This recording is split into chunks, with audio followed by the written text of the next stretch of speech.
You talked about before how you like having Kevin Durant as initiator because he can force those double teams and you have that 4-3 advantage on the back end.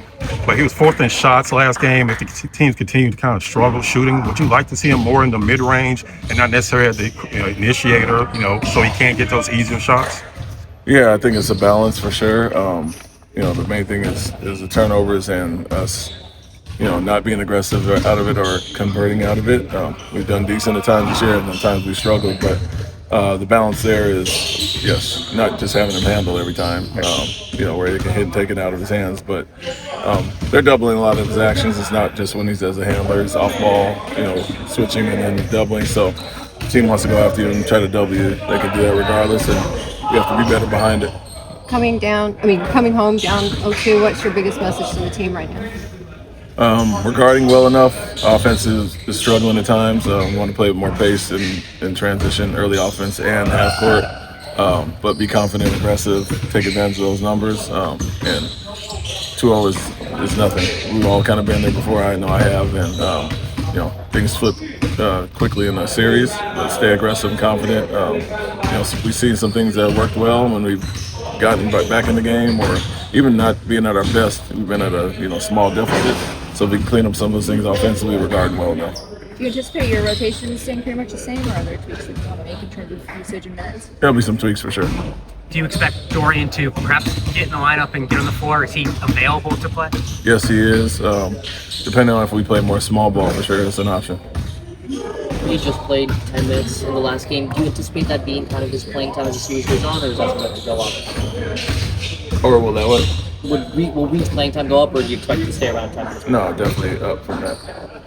How's it feel to get back in front of the home fans, home crowd? How impactful is that? Yeah, it's good to be home and settle in. Have a chance to take care of home court advantage here, and just in general, play better basketball, play more consistent on the offensive end. I think all those things our record shows has been beneficial this year being at home, but a lot of things that you got to clean up and take care of on the road as well. And I think there's just some basic miscues that we're having.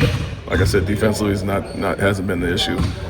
None of their sets have really hurt us. Some personnel breakdowns on things like that, but offensively we got to clean that up, and always good to settle in at home.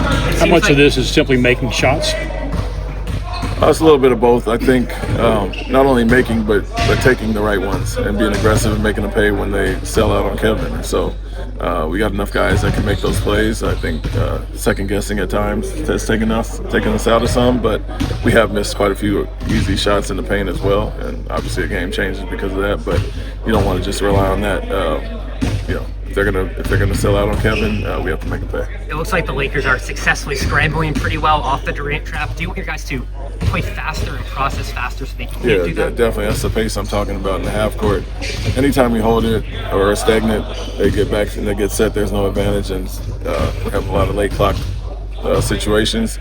So I wouldn't say, I don't know if it's them scrambling as much or us just holding the ball and being non-aggressive. And so showed guys several opportunities where we've had it, have the numbers behind it and kind of hold it, try to get it back to Kevin, and the shot clock dwindles down. But be aggressive out of that, especially when Ayton and the bigs are up trapping. There's not a lot of size behind it. We've had some easy baskets or had some really good shots that we missed. Is that just simple as sometimes you've got the ball, there might be a little bit of space, get to the rim and get some pressure? The rim or take the shot that's there, the first one. And so the first piece for Kevin is make the easy pass, let our guys make plays behind it, and take the first easy shot. And so we passed up some threes, got to the basket, passed up some shots, kicked it out and missed some shots. And so we want guys to be aggressive and confident. And as you've seen all year, when we've done it well, we've picked teams apart. And when we haven't, we struggled some. And the more you do it and loosen the defense up a little bit, they'll go away from that. Alperen's been the guy in the pocket a lot with a men in the dunker. Have you thought about having a men be kind of the exit valve and the guy in that pocket in that situation? Yeah, honestly, I think it's been a little bit of everybody.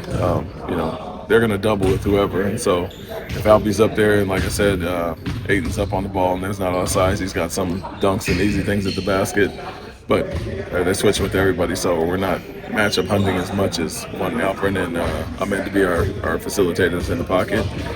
But like I said, it's not just pick and roll. We're trying to pick on a matchup. It's a lot of our action, so there's going to be a lot of guys in different spots. Does Kevin was talking about after the last game how some of what they're doing is just scaring you guys to shoot open shots. And does some of the spacing concerns you guys have had all season allow them to be more aggressive with those double teams? I would say the spacing as much as getting guys to the right spots. We know, like I said, when we go flat and we got whoever it is in the middle as a facilitator, sometimes the man's going to be a dunker, sometimes he's going to be in the corner. And so they're just daring guys to prove it regardless of our spacing. Sometimes we've been in the proper places, sometimes guys kind of cutting on top of each other. But I wouldn't say it's a spacing issue as much. We had really good spacing, gotten the ball to the place, and not made the shot or taken the right one. And so I think they're going to dare it regardless who's on the court until we prove otherwise. Holding the 107 and 101, I'm sure is desirable, but is there any hesitation of big change in that they're shooting such a high percentage? Yeah, definitely. I think some of the switching we did last game, when we had our comeback in the second quarter and the third, when we went small ball, that was good for us. I think a big part of it is the pace of the game is so slow for both sides that the score is going to be lower, and it doesn't necessarily mean you're guarding great. They're still getting some actions and shooting high percentages, like you mentioned. So we look at that, the shot quality and the shots they're making, that we're doing a decent job, but could definitely take some things away when Smart and Kennard get going to a level that they are. Obviously not doing a good enough job on those two. With Kevin and Alperen facing the doubles that they've seen and Lakers switching as much as they have, is there more room for a man to be attacking downhill, and especially when he's got a kind of Kennard on him? Yeah, I mean they're not initially guarding with Kennard, but any action that we have put him in with a man that's been successful. At the same time, we can't go away from everything we've done and had success with. Some of the post-ups, we know that they're going to flood and make plays, and I think it's up to us to get deep post position or face up and kind of pick it apart. And we've been up and down with that this season and seen some good things, but in this series hasn't been great so far. And so you don't want to spam one or two things with other guys. You want to look at other actions that help us. And outside of Kevin in the pick and roll, they're guarding pretty traditionally. So we need to free up Reed. We need to free up our men and those others to get downhill or get those shots that they've been getting all year. And once they get going, they'll loosen things up a little bit. Thanks, Coach.